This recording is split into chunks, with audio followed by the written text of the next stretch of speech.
somos do curso técnico de administração e vamos falar um pouco sobre contabilidade geral. Eu vou falar sobre o conceito da contabilidade e as fontes dos recursos. Segundo Osni Moura, a contabilidade é uma ciência que permite, através de suas técnicas, manter o controle permanente do patrimônio da empresa. Agora eu vou falar um pouco sobre as fontes dos recursos, mas antes vou explicar o que são recursos econômicos, que são os meios materiais e imateriais que permitem satisfazer certas necessidades no processo produtivo ou na atividade comercial de uma empresa. Estes recursos são, portanto, necessários para o desenvolvimento das operações econômicas, comerciais ou industriais. Acender um recurso econômico implica um investimento de dinheiro, o que é importante para que a empresa possa ter lucros e que esse mesmo dinheiro invista ou seja recuperado com a atualização e a exploração do recurso. Fontes e financiamento são todos os recursos obtidos por uma empresa para a formação de seu patrimônio e são chamados de origens dos recursos. Esses recursos têm sua origem no passivo. O passivo é um conjunto com o patrimônio líquido que demonstra a origem do capital e que foi ampliado em bens e direitos do ativo.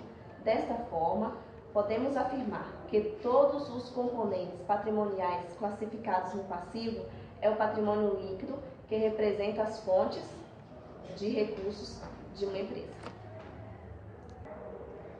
Princípio da atualização monetária. Introdução. Este princípio refere-se ao ajuste dos valores dos componentes patrimoniais, devido à perda do poder aquisitivo num ambiente inflacionário.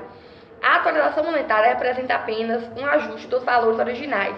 O procedimento contábil da atualização monetária relaciona-se à manutenção dos valores registrados em unidade monetária.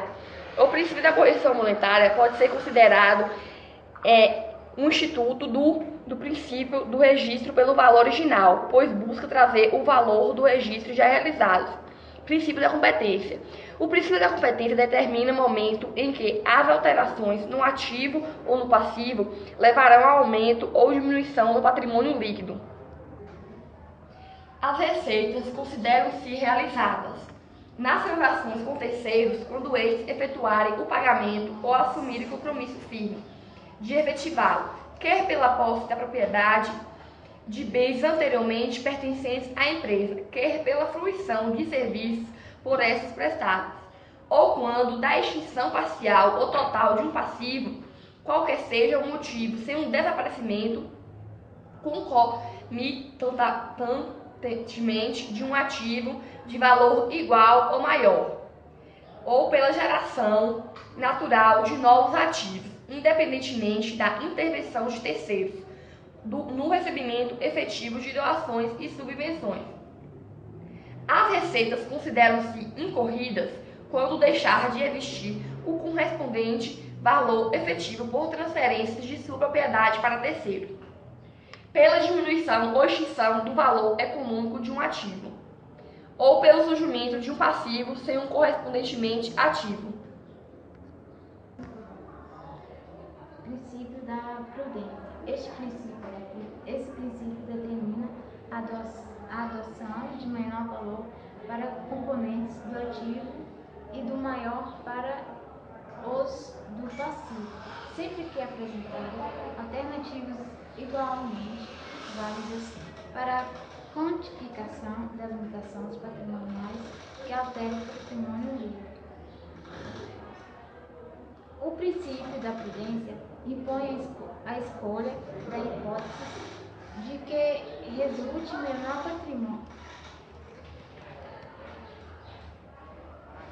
patrimônio líquido quando se apresentarem opções igualmente aceitáveis diante de demais princípios fundamentais da contabilidade. Ampliação do princípio prudência ganha ênfase quando, para a definição de valores relativos a variações patrimoniais, vier a ser necessário fazer estimativas que envolvem certezas de grau variável. Para melhor entender que o princípio faz-se necessário o uso de exemplos. Prudência para o passivo e despesas. A sede de José foi atuada pelo fisco atual por não recolhimento do ICMS. A diretoria do Banco José S.A., em conjunto com seus advogados, é a opinião de que o fisco estadual está bem fundamentado neste processo.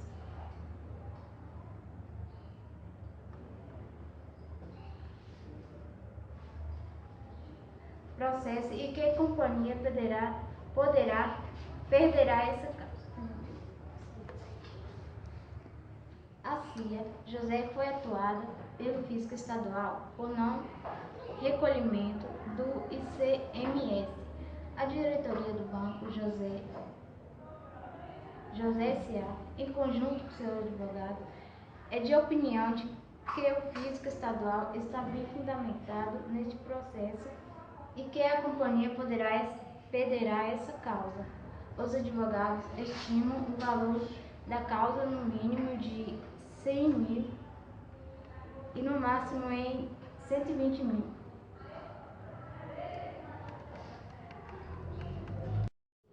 A pergunta é: quanto deve ser provisionado na contabilidade, crédito na conta de provisão, para processos tributários, conta do passivo e débito na conta dos empréstimos tributários?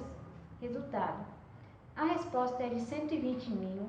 A regra da prudência estabelece o maior valor para os itens do passivo e da despesa, prudência para o passivo e receita.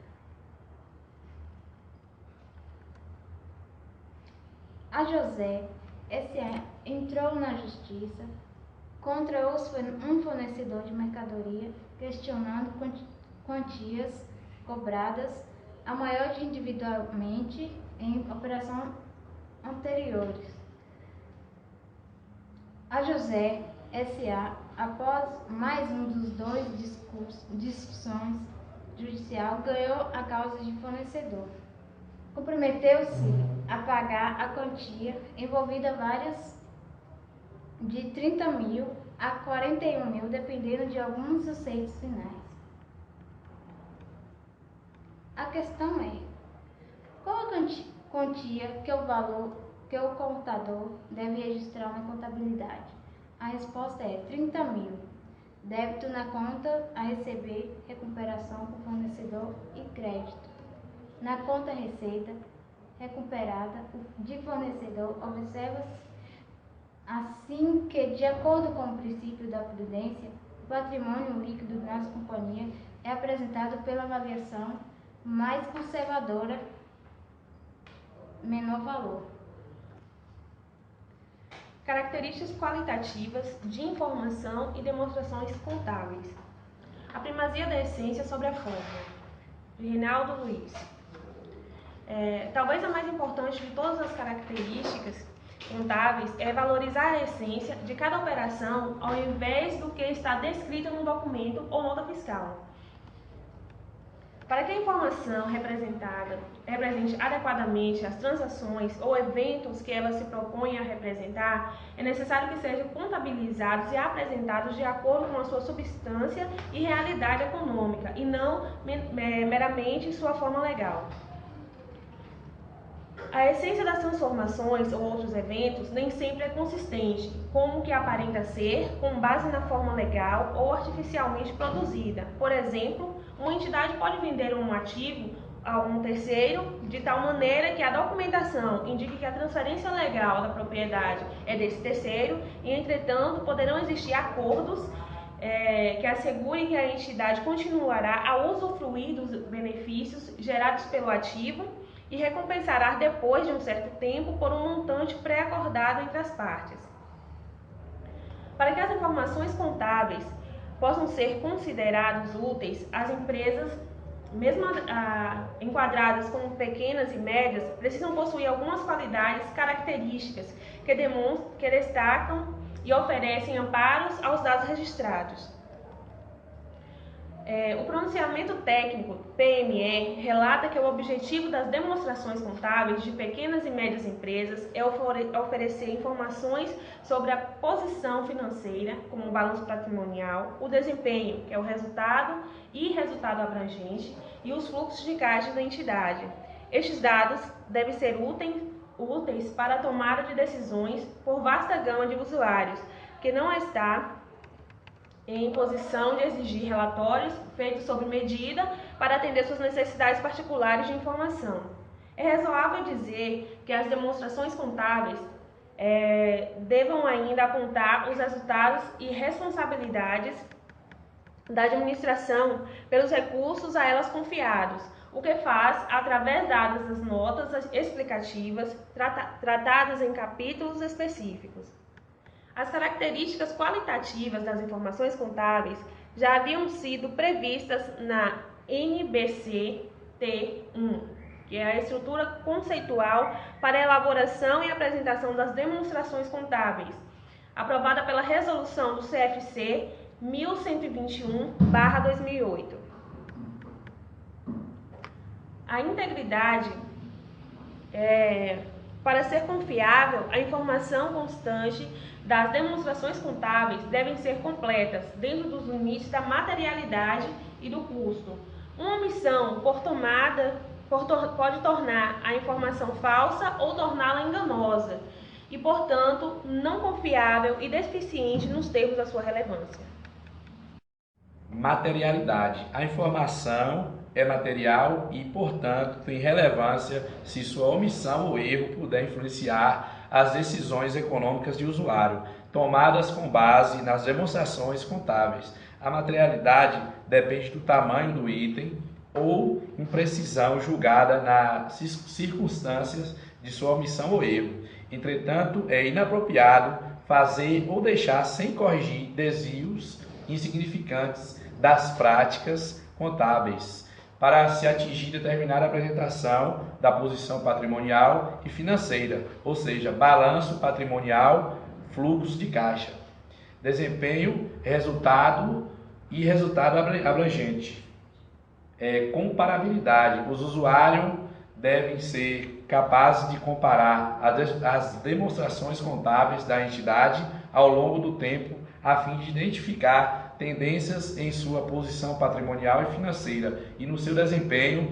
Os usuários devem também ser capazes de comparar as demonstrações contábeis de diferentes entidades para avaliar suas posições patrimoniais e financeiras, desempenhos e fluxos de caixa relativo. Assim, a mensuração e a apresentação dos efeitos financeiros de transações semelhantes e outros eventos e condições deve ser feita de modo consistente pela entidade ao longo dos diversos períodos e também por entidade diferente.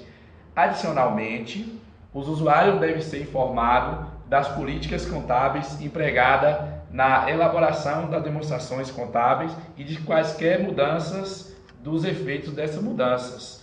Até a próxima. Obrigado.